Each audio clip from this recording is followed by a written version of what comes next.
2024년 기초연금을 받으려면 현금, 예금, 보험, 주식 이렇게 조사하고 이렇게 계산합니다. 기초연금 대상이 되시는 대부분의 노인분들은 현금이나 예금, 보험, 주식 같은 다양한 금융재산을 가지고 계시죠. 네, 금융재산의 종류가 어떻게 되는지 한번 알아볼까요? 네, 현금 있으시죠? 요구불 예금이라 그래서 보통예금, 저축예금, 자유저축예금이 있고요. 저축성 예금이라 그래가지고 정기예금, 정기적금, 장기저축이 있고요. 보험 많이 들고 계시죠? 노후를 대비한 연금보험이나 연금저축도 들고 계시고요. 자, 주식 투자하시죠? 수익증권, 출자금, 출자지분, 수표나 어음, 채권, 채무증서, 신주인수권부 증서 등 이렇게 금융재산의 종류가 아주 다양합니다. 이렇게 복잡하고 다양한 금융재산을 기초연금 받을 때 어떻게 조사하고 어떻게 계산하는지 하나하나 상세하게 알려드리도록 하겠습니다. 네, 말씀드릴 순서는요, 금융재산에 대해서 사전에 알아야 할 기본지식 6가지를 말씀드리고요. 그 다음에 금융재산의 종류 및 계산 방법 7가지를 상세하게 하나하나 말씀드리고요. 마지막으로는 금융재산의 소득 인정의 계산 방법에 대해서 설명드리도록 하겠습니다. 네, 첫 번째로는 금융재산에 대해 설명하기 전에 사전에 알아야 할 기본지식 6가지인데요. 첫 번째는 금융재산 조사 방법인데요. 어떻게 조사하냐 하면은 이 사회보장 정보 시스템이라고 해서 일명 행복이음이라고도 하는데요. 이것을 통해 제공되는 금융정보 등 조회 결과를 적용한다 하는 얘기입니다. 그러니까 공적 자료를 통해서 조사를 하지 실제로 어르신 댁을 찾아가서 조사하지는 않는다. 이렇게 하시면 되고요. 두 번째로 조사 대상은요, 기초연금 수급권자. 자, 기초연금 제가 해당되는지 조사해 주세요 하는 분, 자, 이분 조사하는 거 당연하죠. 그런데 그 배우자도 해요. 배우자도 기초연금 수급권자면 당연히 하지만 그 배우자가 기초연금 대상이 아닌 경우도 있지 않습니까? 경우에 따라서는 남편은 65세 이상이라 기초연금 대상이 되지만 부인은 아직 65세 미만이라 기초연금 대상이 안 되면 그 배우자의 재산은 조사를 안 하는 게 아니고 기초연금 대상이 이렇게 아니어도 배우자 재산도 모두 다 조사한다. 이렇게 하시면 되고요. 네, 세 번째로 조사 절차를 어떻게 하냐면 일단 기초연금 신청하시는 분이 금융정보 제공 동의서에 사인해서 제출을 해야 돼요. 이렇게 하면 그거를 기반으로 해서 이 보건복지부에서는 각 금융기관에 조회 의뢰를 해요. 각 금융기관이란 어딘가요? 자, 은행이 있을 수 있고요. 보험회사, 증권회사, 하여튼 다양한 모든 금융기관에 이 신청자의 금융재산 관련한 사항을 다 정보를 주세요. 이렇게 의뢰하면 그 정보 준 것이 이 사회보장 정보 시스템이라는 것에 입력이 됩니다. 그러면 조사관이 이 결과를 조회해서 반영한다. 이렇게 보시면 되고요. 자, 네 번째는 조회 주기인데요. 이것도 많이 물어보세요. 뭐 금융재산에 대해서 몇 번 조사하나요? 언제 조사하나요? 많이 물어보시는데요. 첫 번째로 신청조사라는 거는 이제 제가 기초연금을 신청합니다. 조사해 주세요 하는 게 신청조사인데, 요거 같은 경우는 매주 1회 조회 의뢰한다는 거예요. 조회 의뢰한다는 거는 이렇게 금융기관에 조회 의뢰한다. 매주 한 번씩 한다. 매일 하는 게 아니고 일주일에 한 번씩만 의뢰한다 라는 거고요. 두 번째로 확인조사라는 건 뭐냐면 이미 기초연금을 받고 계신 분들이에요. 자, 이런 분들은 어떻게 하냐?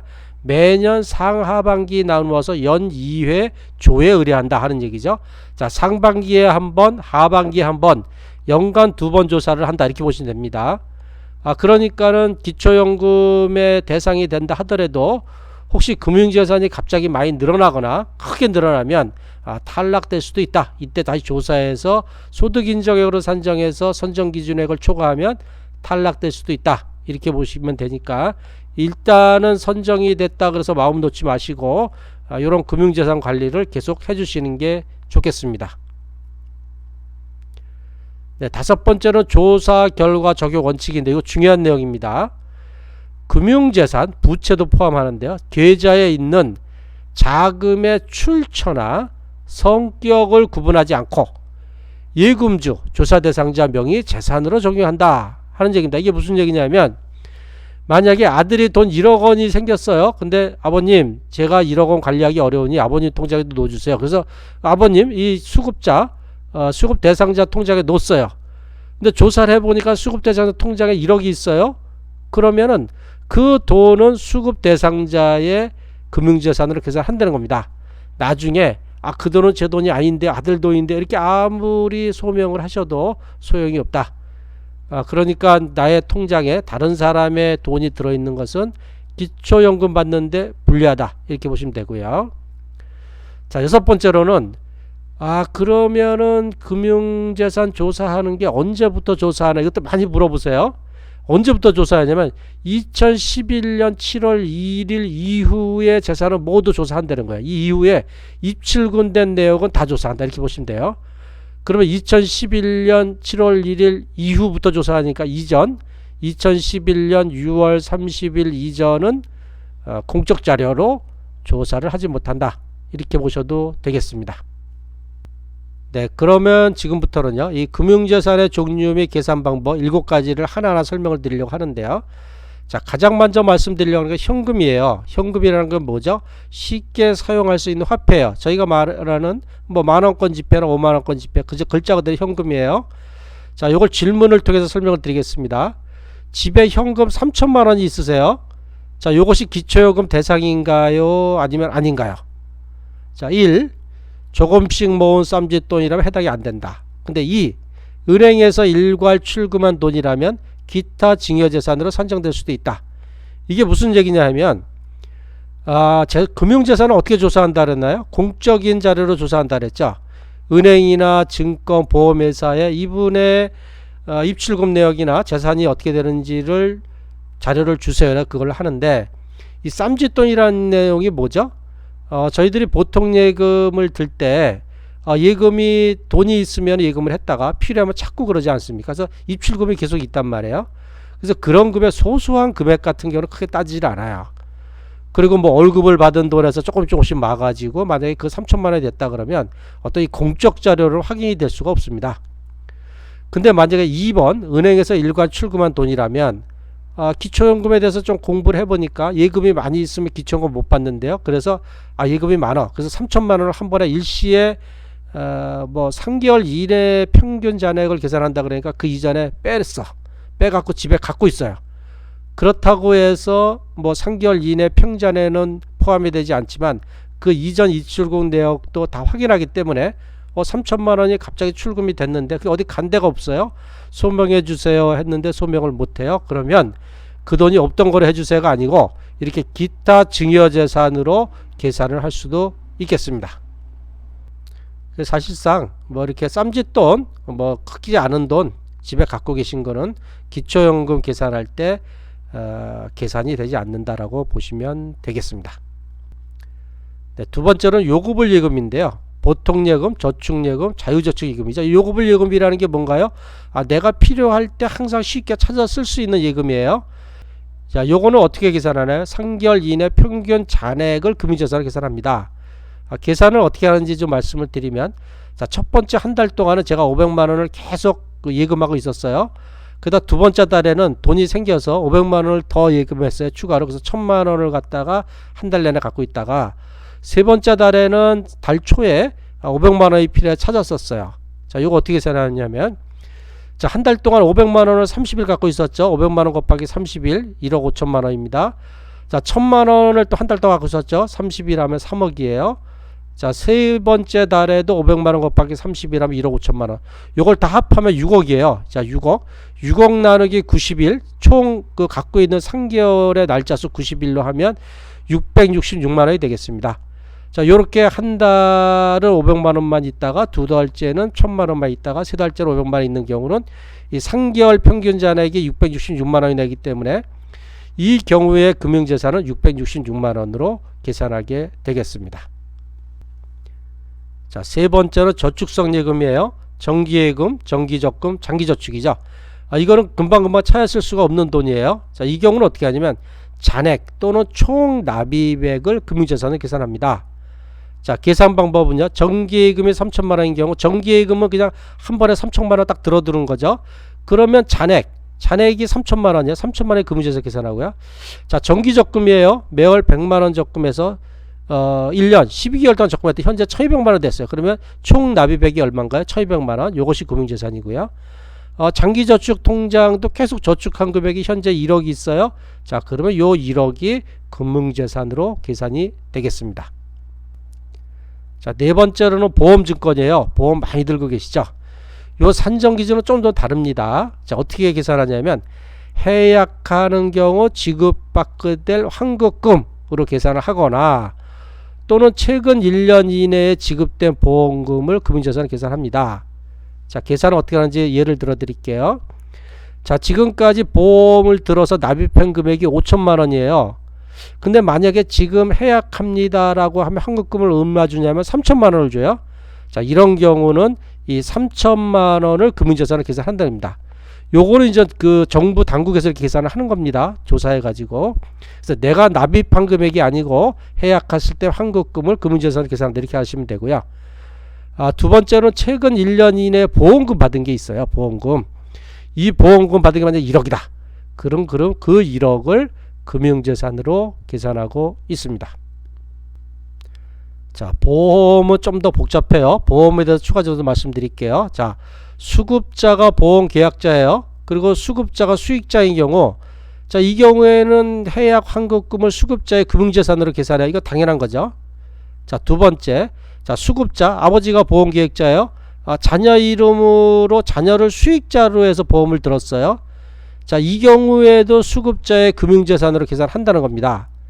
아니, 내가 돈을 냈지만은 자녀가 수익자인데 왜 내가 나의 금융재산 계산하냐 이렇게 따질 수도 있지만 법이 그렇습니다. 수급자의 금융재산 계산한다는 거고. 자, 세 번째로는 수급자가 보험 계약자였어요. 그랬더니 수급자의 금융재산으로 계산한대. 그러면 자녀가 컸어요. 야, 인제는 너의 이름으로 네가 보험을 들어라. 보험 계약자를 자녀 이름으로 변경했어요. 자, 이렇다고 끝나는 게 아니고 이 경우는 이 수급자의 기타 증여재산으로 계산을 한다는 것을 아시면 좋겠습니다. 자, 점점 더 좀 복잡해지시죠? 그냥 들어두시면 됩니다. 다섯 번째, 연금보험이나 연금저축 같은 경우 많이 들고 계시죠?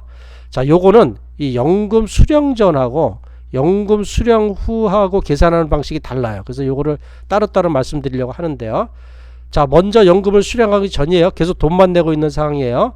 자, 연금보험 같은 건 보험 아닙니까? 보험은 어떻다 그랬어요? 해약하는 경우 지급받게 될 환급금, 여태까지 낸 금액이 아니고 해약했을 때 지급받게 될 환급금을 금융재산으로 계산하고요. 자, 연금 저축이죠. 저축. 자, 저축은 뭡니까? 최종 잔액을 금융재산으로 계산합니다. 자, 어떻게 계산하나요?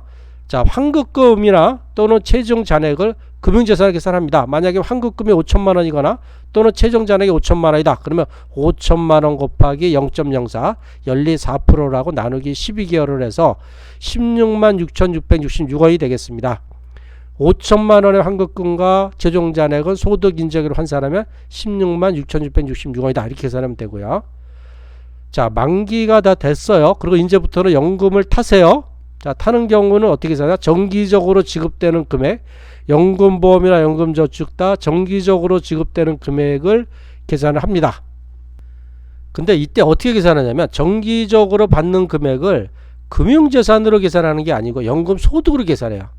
자, 이쪽에 수령 전에는 금융재산으로 계산한다 했잖아요. 자, 여기 연금 수령 후에는 연금소득으로 계산해요. 그래서 만약에 월 50만원씩 뭐 연금보험이나 연금저축을 받는다 이러면 소득 인정액으로 바로 50만원을 계산한다고 보면 되겠습니다. 국민연금 받으시는 분들이 있죠. 국민연금 어떻게 달아요? 국민연금 50만원 받으면 바로 그것이 100% 소득 인정액으로 50만원 계산돼요. 똑같이 개인연금도 똑같이 받는 만큼을 다 소득 인정액으로 계산한다고 보시면 되겠습니다. 네, 여섯 번째는 주식이에요. 비상장 주식 포함하고요. 수익증권이나 출자금, 출자지분인데요. 자, 어떻게 산정하나요? 요거는 최종 시세가액을 금융재산으로 계산하고 있습니다. 자, 계산 방법을 말씀드리면 주식을 예를 들어 드릴게요. 자, 주식을 매수할 때 한 주당 5만원에 샀어요. 5만원에 샀는데 이 주식이 떨어졌네 지금. 그래서 현재 시세가 3만원이에요. 그럼 어떻게 돼요? 이 3만원으로 계산한다는 거예요. 3만원으로 금융재산 계산한대요. 근데 두 배가 올랐어요. 시세가 10만원이 됐어. 그런 10만원을 금융자산으로 계산한다. 최종 시세가액이라는 건 현재 조사 당시의 시세가액을 기준으로 금융자산으로 계산한다고 보시면 되겠습니다. 네, 7번째로는요. 수표나 어음, 채권, 채무증서, 신주 인수권부증서인데요. 요건 어떻게 산정하냐면 액면가액이에요. 액면가액. 자, 수표의 액면가가 3천만 원이에요. 그러니까 3천만 원을 금융자산으로 계산해요. 어음의 액면가가 5천만 원이에요. 5천만 원을 계산해요. 채권의 액면가가 1억이면 1억 원으로 계산한다는 겁니다. 액면가로 계산한다. 어음이나 채권 같은 경우는 뭐 할인하기도 하지 않습니까? 그거하고 상관없이 그냥 액면가 기준으로 금융재산으로 계산한다. 이렇게 보시면 되겠습니다. 네, 지금까지 설명드린 바와 같이 금융재산이 종류도 많고 계산 방법도 아주 다양하지요. 이걸 모두 다 기억하실 필요는 없고요. 그냥 나와 관련되는 것만 좀 아시면 되겠습니다. 네, 마지막으로 금융재산의 소득 인정의 계산을 좀 간단하게 해드리도록 하겠습니다. 자, 계산 공식이 어떻게 되나요? 자, 금융재산이란 지금까지 제가 설명드린 예금이나 적금, 그리고 보험, 주식 뭐 이런 걸 다 합한 겁니다. 그 금융재산 합계해서 2천만 원을 공제해 주고요. 거기에 연리 4% 나누기 12개월을 해서 소득 인정을 계산합니다. 자, 만약에 금융재산을 다 합한 것이 5천만 원이 있어요. 그리고 5천만 원 빼기 2천만 원 하면 3천만 원이죠. 3천만 원 곱하기 4% 하면 120만 원. 120만 원 나누기 12개월 하면 소득 인정액으로 10만 원 계산되겠습니다. 그러니까 금융자산이 5천만 원 있다. 그러면 소득 인정액으로 10만 원을 계산되는구나. 이렇게 하시면 되고. 아, 금융재산 1억 원이 있어요. 자, 1억 원이면 1억 원에서도 똑같이 2천만 원만 빼줍니다. 8천만 원 곱하기 4%는 320만 원 나누기 12개월 하면 26만 6,666원이 되겠습니다. 금융자산 1억 원은 소득 인정액으로 환산하면 26만 6,666원이다. 자, 금융자산이 좀 있어요. 5억 원 있어요. 자, 5억 원에서도 2천만 원 빼줍니다. 2천만 원이 4억 8천만 원 곱하기 4% 나누기 12개월 하면 160만 원이 되겠습니다. 금융자산이 5억 원이 있으신 분들은 아, 금융자산만 갖고 계산을 해도 나의 소득 인정액이 160만 원이 되는구나. 이렇게 생각하시면 되겠습니다. 네, 지금까지 들으신 금융자산 계산 방법 내용이 상당히 복잡하지요. 아까 말씀드린 것처럼 꼭 기억하실 필요는 없고요. 필요할 때마다 이 동영상을 보시면 도움이 되시겠습니다. 네, 지금까지 고향과 일산 파주 지역의 방문요양 전문업체인 아들딸 방문요양의 대표 배종일이었습니다. 제 동영상이 도움이 되셨다면 좋아요, 구독, 알림 설정을 부탁드리고요. 기초연금 관련해서 상세한 내용은 아들딸 방문요양 동영상들을 보시면 도움이 되시겠습니다.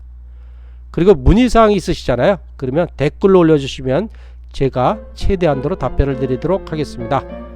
항상 건강하고 행복하십시오. 감사합니다.